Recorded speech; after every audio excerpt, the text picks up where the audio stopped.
بسم الله الرحمن الرحيم رب اشرح لي صدري ويسر لي أمري واحلل عقدة من لساني يفقهوا قولي سبحانك لا علم لنا إلا ما علمتنا إنك أنت العليم الحكيم بسم الله الرحمن الرحيم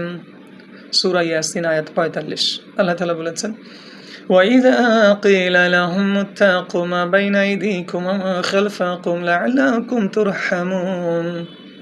صدق الله العظيم যখন তাদেরকে বলা হয় যে তোমরা সচেতন হও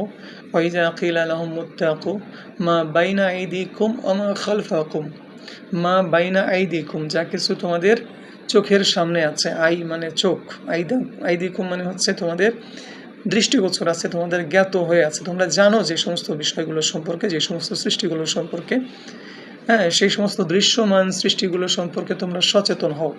অমা খালফাকুম এবং যা কিছু তোমাদের খলফ মানে অদৃশ্য রয়েছে অজ্ঞাতে রয়েছে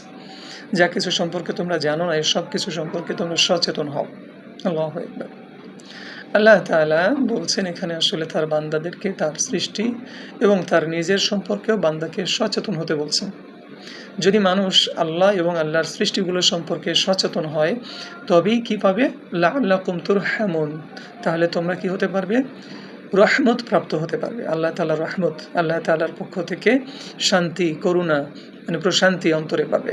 তোমরা সচেতন হয়ে সেখান থেকে উপকৃত হতে পারবে কল্যাণ লাভ করতে পারবে সুবহানাল্লাহ তাহলে আল্লাহ তাআলা তার যেই সমস্ত সৃষ্টিগুলোকে সৃষ্টি করেছেন তার মধ্যে বিভিন্ন সৃষ্টি রয়েছে কিছু সৃষ্টি দৃশ্যমান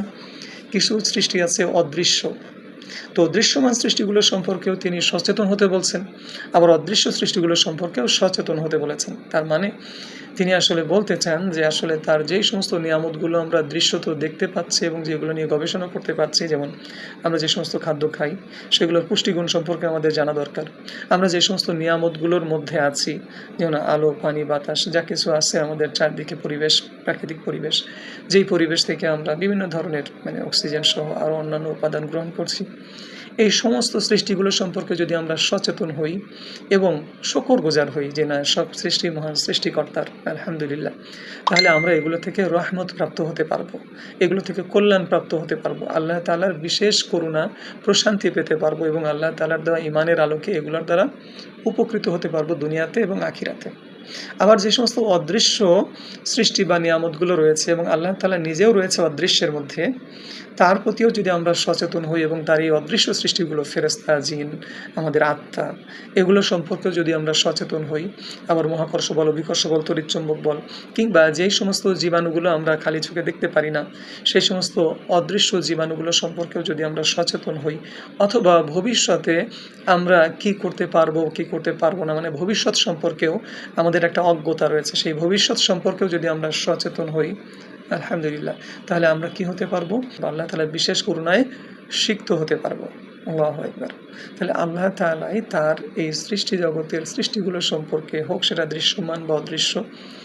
সকল মানে সৃষ্টি বা সকল অস্তিত্ব মানে আল্লাহ সহ তার সকল সৃষ্টিগুলো সম্পর্কে আল্লাহ তাআলা তার বান্দাদেরকে জানার তাগিদ বা সচেতন হওয়ার তাগিদ দিচ্ছেন আলহামদুলিল্লাহ আল্লাহ তাআলা আমাদেরকে তৌফিক দান করেন যেন আপনার প্রতিটা সৃষ্টি প্রতিটা নিয়ামত প্রতিটা ক্ষতিকর সৃষ্টি যেমন শয়তান জিন কিংবা যে সমস্ত আমাদের নফসের তাড়না তাগুত অপশক্তি যা কিছু আছে সেগুলো সম্পর্কে যেন আমরা সচেতন হয়ে প্রতিনিয়ত সত্য এবং ন্যায়ের পথে চলতে পারি সেই তৌফিক আমাদেরকে দান করুন আমিন আলহামদুলিল্লাহি রাব্বিল আলামিন।